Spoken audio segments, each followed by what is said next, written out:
मेरे सभी पढ़ाकू भाई बहनों का दिल से नमस्कार। आज की वीडियो में हम बात करने वाले हैं बीए प्रोग्राम के जितने भी स्टूडेंट हैं और बीकॉम प्रोग्राम के जितने भी स्टूडेंट हैं सेमेस्टर 1 और सेमेस्टर 2 के, जिन्होंने इंग्लिश फ्लुएंसी सब्जेक्ट लिया है। तो उनके सामने मैं आपको यहाँ बता देता हूँ कि आपकी जो ग्रामर है इंग्लिश की, ठीक है, इंग्लिश ग्रामर में से जो क्वेश्चन पूछे जाने हैं, तो उसमें से मैं आपको बता देता हूँ किस तरीके के क्वेश्चन आपको देखने को मिलते हैं। तो देखिए, सबसे पहले आपके सामने जो क्वेश्चन अगर आएंगे फिल इन द ब्लैंक्स में, तो आपकी प्रीपोजिशन आपसे पूछी जाएगी।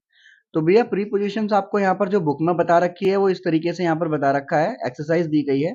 तो ये एक्सरसाइज यहाँ पर मैं आपको सॉल्व करके दिखा देता हूँ, तो जिससे कि आप लोगों के अगर एग्जाम में इस तरीके के कोई क्वेश्चन पूछा जाता है तो आप आंसर लिख सकते हैं। देखिए, सबसे पहले जो इमेज है यहाँ पर वो दिखाई गई है। इस इमेज के अंदर दिखाया गया कि एक डॉग है, वो ए बॉक्स से बी बॉक्स की तरफ जो है उसने जंप किया है, ठीक है।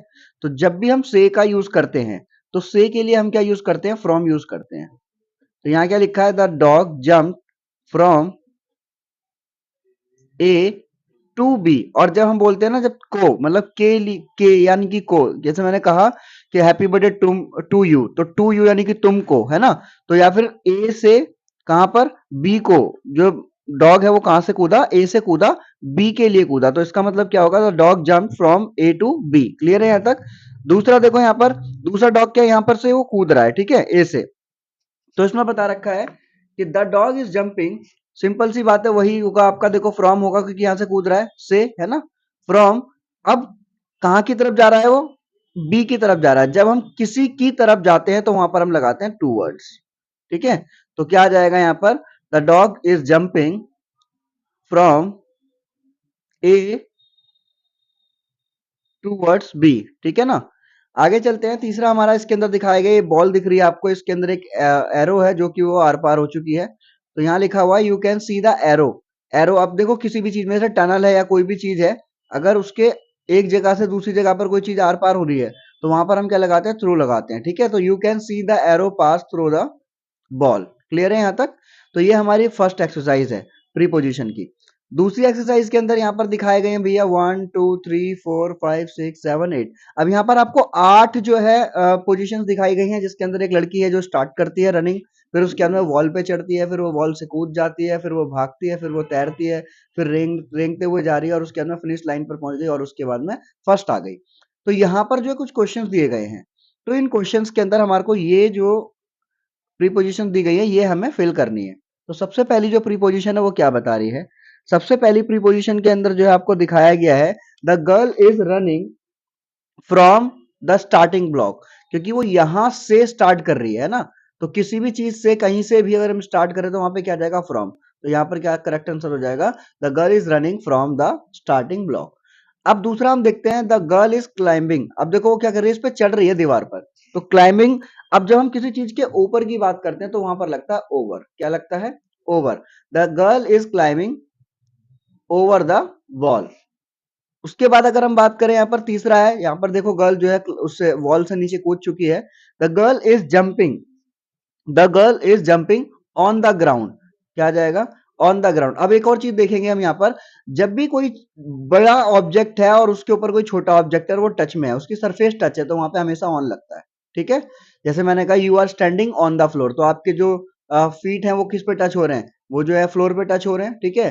तो इसीलिए हम क्या बोलेंगे, वहां पर ऑन लगाएंगे। जैसे मैंने कहा Apple on the book, Apple is on the book. On the book क्यों आ रहा है, क्योंकि वो बुक के ऊपर है, टच हो रहा है, उसकी सरफेस टच हो रही है, तो वहां पर ऑन आ जाएगा। The girl is running dash the wall. अब क्या हो रहा है, यहां से वो भाग रही है, तो इसके लिए हम क्या लगाएंगे, कि वो इससे दूर हो रही है, तो दूर के लिए हम क्या लगाते हैं, अवे फ्रॉम, अवे फ्रॉम। तो क्या आ जाएगा, the girl is running away from the wall, कि वो वॉल से दूर जा रही है। The girl is swimming.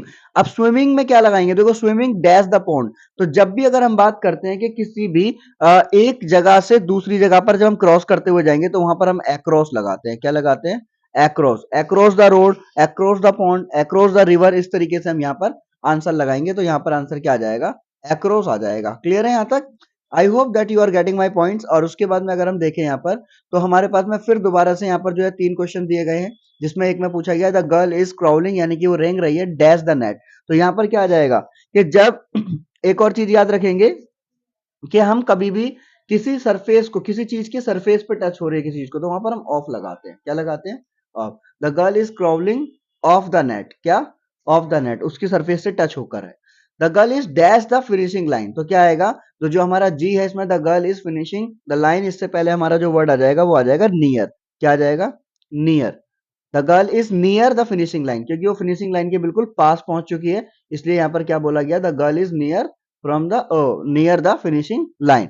और लास्ट है आपका the girl is standing dash the victory stand, तो अभी मैंने आपको क्या बताया था कि जब कोई चीज टच होगी सरफेस पे तो वो कहां खड़ी है, फर्स्ट पोजीशन पर खड़ी है, तो वहां उसके पैर टच हो रहे होंगे, तो इसलिए क्या आ जाएगा, ऑन आ जाएगा। The girl is standing on the victory stand. तो आई होप आपको यहाँ पर ये समझ में आया होगा। आगे चलते हैं अब जरा हम थोड़ा सा तो यहाँ पर खुद हमारे सामने जो है दूसरा एक और इमेज दी गई है, एक्सरसाइज 3 दी गई है, जिसके अंदर नंबर 1 दिखाया गया है, जिसमें बोला गया भैया ये दो, यहाँ पर जो एक पोस्ट ऑफिस है और यहाँ पर जो है एक घर सा दिखाया गया है, और ये जो है बॉक्स नीचे है। The letter box is dash the post office and mister Weggles house, mister Weggle के और पोस्ट ऑफिस के बीच में है। तो जब भी कभी बीच में की बात होगी तो हमेशा याद रखना, दो या तो कहीं पर भी टू बोला जाए, यहाँ पर एंड से वन और टू, दो ऑब्जेक्ट्स या दो थिंग्स की बात की जा रही है, तो वहां पर हमेशा आ जाएगा बिटवीन, क्या आ जाएगा, बिटवीन आ जाएगा। उसके बाद में बोला गया है जो नेक्स्ट है आपका, mister Vegal is going dash in his house. अब जो दूसरा हमारा क्वेश्चन है वो क्या है, डैश, यानी कि जब कोई भी चीज क्या होगी, मोशन में होगी, आधी अंदर आधी बाहर। अब ये क्या करें, घर के अंदर जा रहे हैं, तो वहां पर हमेशा क्या लगता है, इनटू लगता है, क्या लगेगा, इनटू। तो mister Vegal is going into his house. Clear है यहां तक। तीसरा अगर हम यहां पर देखते हैं तो यहां पर दिखाया गया है तीसरा, mister Vegal is coming dash the post office. अब क्या होगा, देखो ये अंदर गए थे पोस्ट ऑफिस में, अब ये पोस्ट ऑफिस से बाहर आ रहे हैं, तो क्या लगेगा यहां पर कि आउट ऑफ, क्या आ जाएगा, आउट ऑफ। तो mister Vegal is coming out of the post office, क्योंकि वहां से आउट हो रहे हैं, तो वहां से आउट ऑफ हो जाएगा। नेक्स्ट है आपका D, mister Vegal is dash the letter box. तो अब यहां पर जो आपके क्वेश्चन दिए गए हैं कि वो किसके पीछे खड़े हैं, इसके पीछे खड़े हैं, तो पीछे के लिए हम कभी भी क्या लगाते हैं, बिहाइंड लगाएंगे, क्या लगाएंगे, बिहाइंड वर्ड लगाएंगे। तो यहां पर आएगा the mister Vegal is behind, sorry, behind the letter box, के वो लेटर बॉक्स के पीछे है। क्लियर है यहां तक। अब वो यहां पर कहां खड़े हुए हैं, वो अपने घर के सामने खड़े हैं, तो पीछे के लिए तो बिहाइंड हमने लगा लिया। अब जब सामने की बात आएगी तो क्या आएगा, इन फ्रंट, क्या आ जाएगा, इन फ्रंट ऑफ, क्या आ जाएगा, इन फ्रंट ऑफ वर्ड यहां पर आ जाएगा, mister Vegal is in front of his house. Clear है यहां तक। तो ये आपकी तीसरी एक्सरसाइज थी आपकी बुक में से। उसके बाद में हम बात करते हैं चौथी एक्सरसाइज में। अब यहाँ चौथी एक्सरसाइज दिखाई गई है भैया, ऑप्शन दिए गए हैं नीचे, पर हम लोग सिर्फ जो है विदाउट ऑप्शन यहाँ पर क्लियर कर रहे हैं, डाउट कि आपको सब कुछ क्लियर हो जाए। सबसे पहला, what did you do dash your on your birthday. कभी भी हम स्पेशल डे, जैसे ऑन संडे, ठीक है, हम कभी स्पेशल डे की बात कर रहे हैं, ठीक है, तो वहां पर हम ऑन का यूज करेंगे, तो क्या आएगा, what did you do on your birthday, आपने अपने बर्थडे पर क्या किया, तो यहां पर क्या आ जाएगा, ऑन आ जाएगा। ठीक है, तो जो भी नीचे यहाँ पर एग्जांपल्स दिए गए हैं उसमें से आपको एक फिल करना है। दूसरा आपसे पूछा गया है, it is cool dash night. और एक और चीज याद रखिएगा, हम कभी भी मॉर्निंग की बात करें तो आएगा इन द मॉर्निंग, आफ्टरनून की बात करें इन द आफ्टरनून, पर नाइट की बात करेंगे तो क्या आएगा, एट नाइट। इसे हमेशा याद रखिएगा कि प्रीपोजिशन में जब भी रात की बात की जाएगी तो वहां पर इन नहीं लगेगा, इन नाइट नहीं होगा रात में, वहां पर होगा एट नाइट, रात में। ठीक है। उसके बाद में नेक्स्ट है आपका, it will be ready dash Thursday. अब देखो अभी मैंने आपको एक चीज बताई थी कि कोई भी स्पेशल डे हो या कुछ भी हो तो वहां पर हम ऑन लगाते हैं, पर उसने क्या बोला है, फ्यूचर की बात की है कि भाई it will be ready dash Thursday, यानी कि बाय थर्सडे, थर्सडे तक, तो यहां पर हम बाय का यूज करेंगे। याद रखिएगा अगर फ्यूचर का यूज हो रहा है तो यहां पर हम ऑन की जगह पे क्या लगाएंगे, बाय लगा देंगे। क्लियर है, दो चीज याद रखना आप। How do you go dash college, आप जो है कॉलेज किस तरीके से जाते हैं, how do you go to college, हमेशा क्या होगा, गो के साथ हमेशा याद रखना 90% आपका ऐसा होगा कि आपको वहां पर टू लगाना ही होगा, आई एम गोइंग टू। ठीक है, इस तरीके से। आगे देखते हैं, नेक्स्ट है आपका, कीप डैश द ग्रास।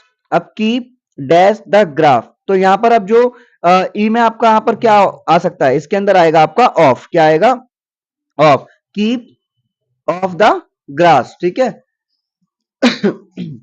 उसके बाद में अगर हम बात करें आपका एफ, यानी कि इसमें लिखा है यू आर डैश टाइम। अब देखो जब हम किसी से बोलते हैं ना यू आर डैश टाइम, यानी कि आप बिल्कुल समय पर हैं, तो हम वहां पर क्या लगाते हैं, ऑन, तो you are on time. The cup fell dash the shelf, तो क्या आएगा कि जो कप है वो कहां से गिर गया, सेल्फ से गिर गया, तो यहां पर ऑफ आएगा, फेल ऑफ द सेल्फ। ठीक है, किसी भी चीज से कोई चीज अलग होती है तो वहां पर हम ऑफ लगाते हैं, क्या लगाएंगे, ऑफ। जैसे मैंने बोला the monkey jumped of the tree, कि वो पेड़ से कूदा। ठीक है, तो वहां पर हम ऑफ का यूज करेंगे। उसके बाद आपका he is dash serious trouble. तो he is dash serial trouble. अब तो वो ही इज इन सीरियस, वो बोलते हैं ना he is in serious condition, he is in serious trouble, तो इनका यूज किया जाएगा कि वो एक बहुत ही ज्यादा सीरियस परेशानी के अंदर है ना। I will meet you dash the new railway station, तो यहां पर क्या आएगा इसका आंसर एट। हमेशा याद रखेंगे किसी भी सर्टेन जगह की बात करेंगे, at the top, at the bottom, at the centre, look at me, look at the board, ठीक है, मीट मी देयर, है ना। और so for that we have to use only at. Okay, तो यहां तक आपको समझ में आ ही गया होगा सारा। अब थोड़ा हम आगे चल लेते हैं। अगर हम थोड़ा आगे चलते हैं तो हमारे सामने और भी यहाँ पर जो है क्वेश्चन हमको देखने को मिलते हैं। तो चलिए हम लोग स्टार्ट करते हैं सबसे पहले दूसरी एक्सरसाइज। तो ये हमारे सारे क्वेश्चंस रहेंगे किस चीज के, ये क्वेश्चंस रहेंगे हमारे सारे के सारे प्रीपोजिशन के। तो याद रखिएगा कि आपके पेपर के अंदर आपको जो है अगर क्वेश्चंस मिलेंगे प्रीपोजिशन के, फिल इन द ब्लैंक्स के, तो आप अच्छी तरीके से उनको लगा दीजिएगा जैसा कि हमने अभी एक्सरसाइज में कंप्लीट किया है। आई होप आपको वीडियो समझ आई होगी। Thanks for watching.